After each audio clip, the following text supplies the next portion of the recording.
அனைத்து நண்பர்களுக்கும் வணக்கம். உங்கள் ஆஸ்ட்ரோ பழனிசுவாமிகள் பேசுகிறேன்.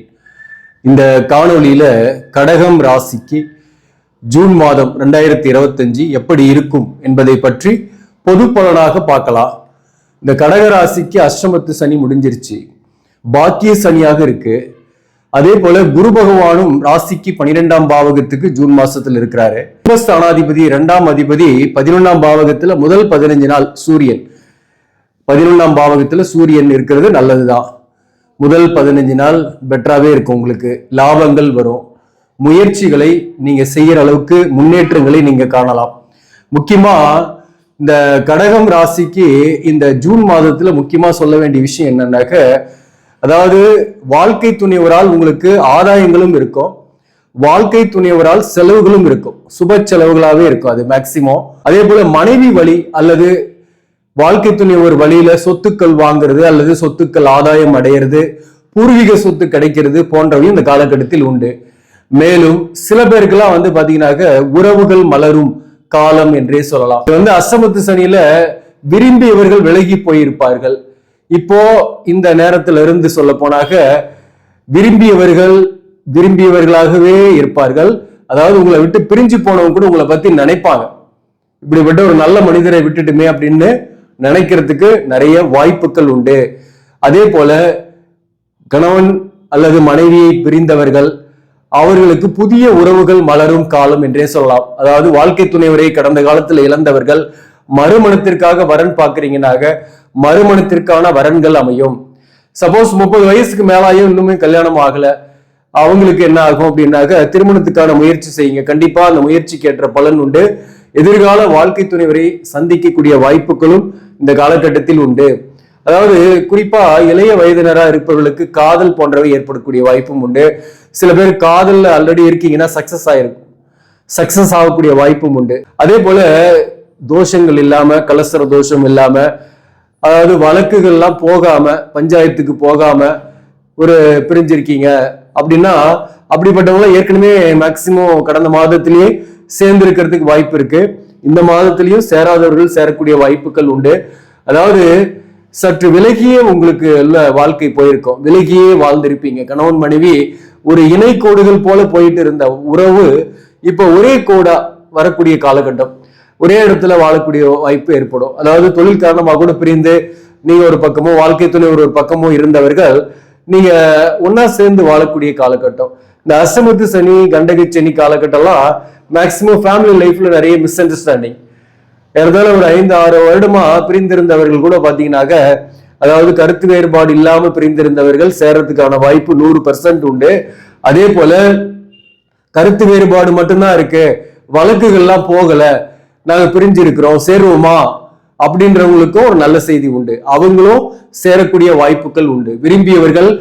விரும்பியவர்களாகவே இருப்பார்கள் உங்களை பொறுத்தவரையிலும். சோ அந்த வகையில உங்களை முழுவதா இழந்தவர்கள் கூட, அதாவது உங்களை விட்டு பிரிஞ்சு டிவோர்ஸ் வாங்கினவங்க கூட உங்களை பத்தி நினைக்கக்கூடிய காலகட்டம் தான் இந்த கடகராசியை பொறுத்தவரையிலும். அதே போல இந்த செவ்வாயை பொறுத்தவரை ராசிக்கு 2ஆம் இடத்துல இருக்கு. ராசிக்கு 2ஆம் இடத்துல கேதுவும் 8ஆம் இடத்துல ராகுவும் இருக்கும். இந்த மாதத்தை பொறுத்தவரையில ராகு கேது பெயர்ச்சி மே 18 இருந்து ஆயிடுது.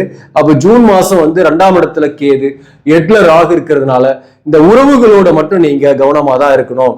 அது தந்தை வழி உறவுகளுடன் கவனமாக இருக்கணும். அதனால உங்களுக்கு சில சிக்கல்களும் பிரச்சனைகளும் வரலாம். சில பேருக்கு பூர்வீகத்தை விட்டு வெளியூருக்கு போகக்கூடிய வாய்ப்புகள்லாம் வரும். இந்த 2-8ல ராகு கேது இருந்தாவே பணம் வரும். பணத்துக்காக நீங்க சொந்த ஊரை விட்டு வெளியூர்ல போய் வேலை பார்க்குற மாதிரி இருக்கும்.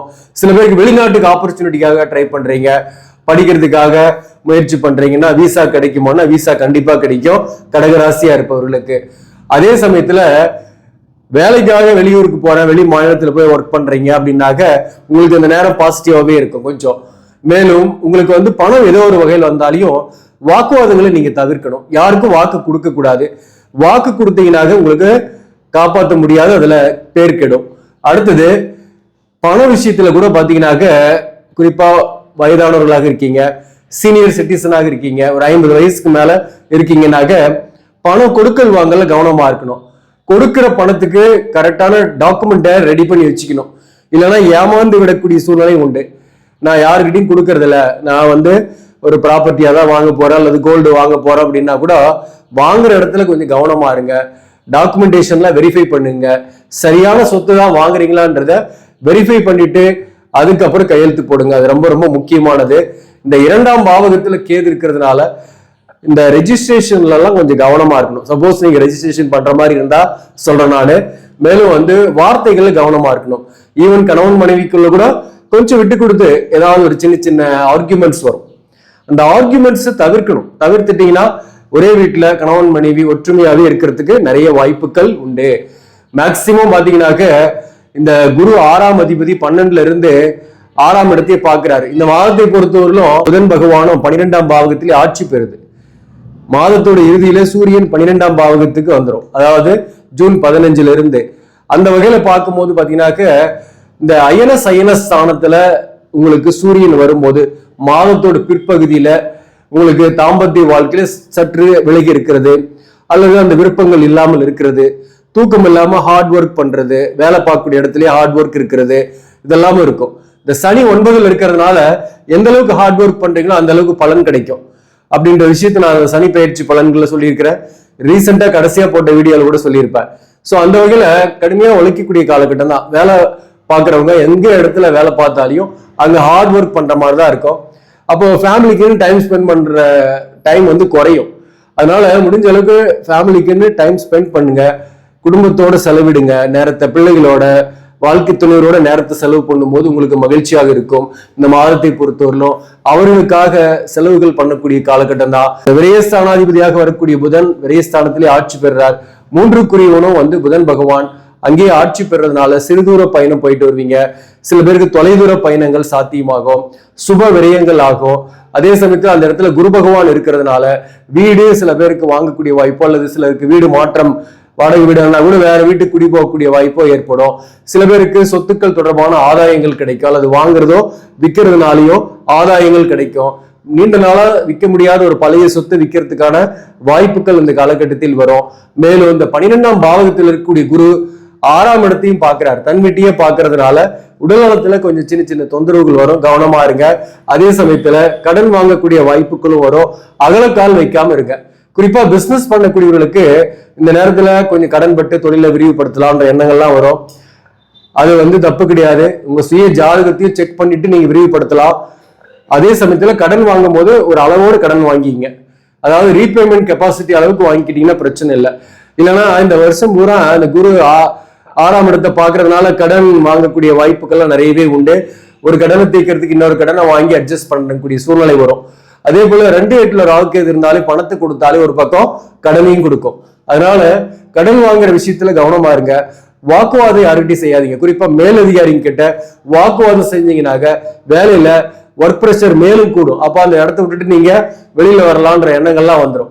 அதனால முடிஞ்ச அளவுக்கு மேலதிகாரிகளோட கொஞ்சம் சமரசமா போயிடுங்க, பிரச்சனை இல்லை.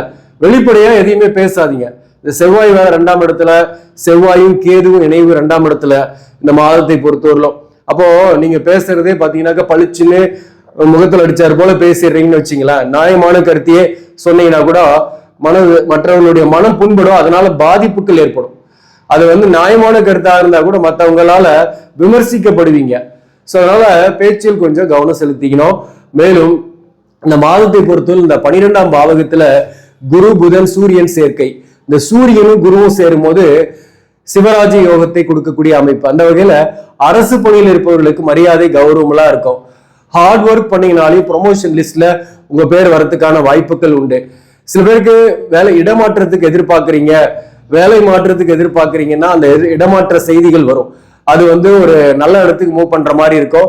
ரொம்ப தொலைதூரத்துல வேலை பார்க்குறவங்களுக்கு அருகாமையிலேயே வரக்கூடிய வாய்ப்புகள்லாம் உண்டு. ஆனா எங்க வந்தாலும் உங்களுக்கு வேலை வந்து அதிகமா இருக்கும், ஒர்க் ப்ரெஷர் டென்ஷன் அதிகமாக இருந்துகிட்டு தான் இருக்கும். அது நீங்க எந்த அளவுக்கு ஹார்ட் ஒர்க் பண்றீங்களோ அந்த அளவுக்கு தான் பெனிஃபிட் கிடைக்கிற மாதிரி இருக்கும். ஸோ மொத்தத்துல வந்து பாத்தீங்கன்னாக்க இந்த ஜூன் மாதம் எப்படிதான் இருக்கு அப்படின்னா, பண வரவு நல்லாவே இருக்கு, பண வரவை விட செலவு அதிகமா இருக்கும், வரவு எட்டுனா செலவு பத்தனா அப்படின்ற மாதிரிதான் இருக்கும். அதே போல பிசினஸ் பண்ணக்கூடியவங்க கடன் வாங்கக்கூடிய வாய்ப்புகள்லாம் வரும். கடன் வாங்குறது ஒரு லிமிட்டா வச்சிங்க. சொத்துக்கள் தொடர்பான கடன் வாங்கி சொத்து வாங்குறது, வீடு வாங்குறது சில பேருக்கு ஏற்படும். டாக்குமெண்டேஷன் வகையில நீங்க கொஞ்சம் கவனமா இருந்துக்கிட்டீங்கன்னா இந்த மாதம் உங்களுக்கு சிறப்பான மாதம் தான். படிக்கக்கூடிய மாணவர்களை பொறுத்தவரையிலும் நீட் போன்ற எக்ஸாம்ல சக்சஸ் ஆகிறதுக்கான வாய்ப்போ அல்லது ஒரு நல்ல செய்தி வரக்கூடிய வாய்ப்போ, அதே போல தொலை தூரத்துல போய் படிக்கக்கூடிய வாய்ப்பு, ஃபாரின் போய் படிக்கிறீங்க ட்ரை பண்றீங்கன்னா விசா கிடைக்கக்கூடிய வாய்ப்பெல்லாம் உங்களுக்கு உண்டு இந்த மாதத்தை பொறுத்தவரையிலும். மற்றபடி பாத்தீங்கன்னாக்க இந்த மாதத்தை பொறுத்தவரை எந்தெந்த தொழிலெல்லாம் சிறப்பாக இருக்கும்னாக்க 10ஆம் அதிபதியாக வரக்கூடிய செவ்வாய் சூரியனோட வீடாக வரக்கூடிய சிம்மத்துல இருக்கு, கேதுவோடு இணைஞ்சிருக்கு. மருத்துவம் சார்ந்த துறை, நிர்வாகம், அரசு பணியில் இருப்பவர்கள், அரசியல்வாதியாக இருப்பவர்களுக்கெல்லாம் நல்ல ஒரு முன்னேற்றம் வளர்ச்சி இந்த காலகட்டத்தில் உண்டு. நேம் அண்ட் ஃபேம் கிடைக்கும். உத்தியோகம் தொடர்பான இழுபறிகள் நீங்கும். மேலும் உணவு சார்ந்த துறை, எலக்ட்ரிக்கல் எலக்ட்ரானிக்ஸ் இன்ஜினியரிங் சார்ந்த துறை, கம்ப்யூட்டர் ஐடி போன்ற துறையில் இருப்பவர்களுக்கும் வருமானம் நல்லாவே இருக்கும். அவர்களுக்கு சரியான ஒரு இடமாற்றம் கூட கிடைக்கிறதுக்கு வாய்ப்பு உண்டு. அரசு பணியில் இருப்பவர்களுக்கு ஊதிய உயர்வோ பதவி உயர்வோ கிடைக்கக்கூடிய வாய்ப்பும் உண்டு. விவசாயம் சார்ந்த துறையில் இருப்பவர்களுக்கும், மருத்துவம் அல்லது ரசாயனம், கெமிஸ்ட்ரி, கெமிக்கல் இந்த துறையில் இருப்பவர்களுக்கும் நல்ல முன்னேற்றங்கள் உண்டு. புனர்பூசம் நட்சத்திரத்தில் பிறந்தவர்களை பொறுத்தவரையிலும் பண விஷயத்துல கொஞ்சம் கேர்ஃபுல்லா இருங்க. குடுக்கல் வாங்கல் விஷயத்துல கேர்ஃபுல்லா இருக்கணும். பொருளாதார ஏற்ற இறக்கம் இருக்கும். அதே சமயத்துல உறவுகள், குறிப்பா உங்களை விட்டு பிரிந்து போன உறவுகள் உங்களை நோக்கி வரக்கூடிய வாய்ப்பும் உண்டு. புனர்பூச நட்சத்திரத்தில் பிறந்தவர்களுக்கு உடல் நலத்துல சின்ன சின்ன தொந்தரவுகள் வரும். அதே போல திருமணம் ஆகாதவர்களுக்கு திருமண வரன்கள் வரக்கூடிய வாய்ப்பும் உண்டு. சோ மொத்தத்துல புதிய உறவுகள் மலரும் காலம் என்றே சொல்லலாம். அதே போல பூசம் நட்சத்திரத்தில் பிறந்தவர்களுக்கு கடந்த காலத்துல ஏற்பட்ட திருமண வாழ்க்கையில ஏற்பட்ட பாதிப்புகள் நீங்கும். குறிப்பா கணவனை இழந்து அல்லது மனைவியை இழந்து தனித்து இருப்பவர்களுக்கு ஒரு புதிய உறவு மலர்றது அல்லது ஏதோ ஒரு வகையில மறுமணத்திற்கான வாய்ப்புகள் வரக்கூடிய வாய்ப்பெல்லாம் உண்டு. வாழ்க்கை துணையை இழந்தவர்களுக்கு சொல்றேன், அல்லது இதுவரையில திருமணமே ஆகாதவர்களுக்கும் இந்த காலகட்டத்தை பொறுத்தவரையிலும் வரன் வர்றது அல்லது எதிர்கால வாழ்க்கை துணைவரை சந்திக்கிறது போன்றவெல்லாம் ஏற்படும். வேலை வாய்ப்பு இல்லாதவர்களுக்கு பூசம் நட்சத்திரத்தில் பிறந்தவர்களுக்கு வேலை வாய்ப்பு கிடைக்கும்.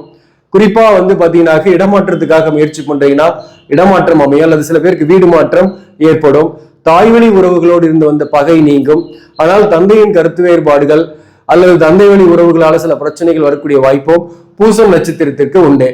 அடுத்தது ஆயில்ய நட்சத்திரத்தில் பிறந்தவர்களை பொறுத்தவரையிலும் வேலை பார்க்கக்கூடிய இடத்துல ஹார்ட் ஒர்க் பண்ணுவீங்க. தன்னுடைய வாழ்க்கை துணைவருக்கு கொஞ்சம் டைம் ஸ்பெண்ட் பண்ணுங்க. வாழ்க்கை துணைவருடன் கருத்து வேறுபாடு இல்லாம பாத்துக்கிட்டீங்கன்னா இந்த மாதம் உங்களுக்கு சிறப்பு. உங்களுக்குமே புதிய உறவுகள் வரக்கூடிய காலகட்டம் தான். பயணங்கள் பலன் தரும். அதே சமயத்தில் ஆயில்ய நட்சத்திரத்தில் பிறந்தவர்களுக்கு அரசு பணியில் இருக்கீங்கனாக ஒரு கௌரவம் மரியாதை கிடைக்கும். மேலும் ப்ரமோஷன் சில பேருக்கு கிடைக்கும். சில பேருக்கு நல்ல ஒரு இடமாற்றம் கிடைக்கக்கூடிய வாய்ப்புகள் உண்டு. ஆயில்ய நட்சத்திரத்தில் பிறந்தவர்களை பொறுத்தவரை வருமானம் சிறப்பாகவே இருக்கும், செலவும் சிறப்பாகவே இருக்கும், அதிகமான செலவும் ஆகும். மொத்தத்தில் இந்த மாதம் ஒரு சிறப்பான மாதம் தான். இந்த மாதத்தை பொறுத்தவரை நீங்க முருகன் வழிபாடு முற்றிலும் வினைகளை தீர்க்கும். நீண்ட நாளாக இருந்து வந்த திருமண தடை அல்லது வேலையில முன்னேற்றம் இல்லை, புத்திரபாக்கியத்துல தடையா இருக்கு அப்படின்னாக்க நீங்க திருச்செந்தூர் முருகப்பெருமானை போய் தரிசிச்சுட்டு வாங்க. திருச்செந்தூர் முருகனை வழிபாடு செஞ்சுட்டு வாங்க. நிச்சயமா அத்தனை பிரச்சனைகளும் தீர்ந்து நன்மைகள் நடக்கும். ஆக நண்பர்களே, இந்த பதிவு உங்களுக்கு பிடிச்சிருந்தாக லைக் பண்ணுங்க, இதை மற்றவர்களுக்கும் ஷேர் பண்ணுங்க. இன்னும் நம்ம சேனலை சப்ஸ்கிரைப் பண்ணாம பாக்குறவங்க சப்ஸ்கிரைப் பண்ணி கண்டினியூ பண்ணுங்க. இதன் மூலம் உங்களுக்கு ஒரு சரியான ஜோதிட தகவல்களும் ஆன்மீக தகவல்களும் கிடைக்கும். நன்றி, வணக்கம்.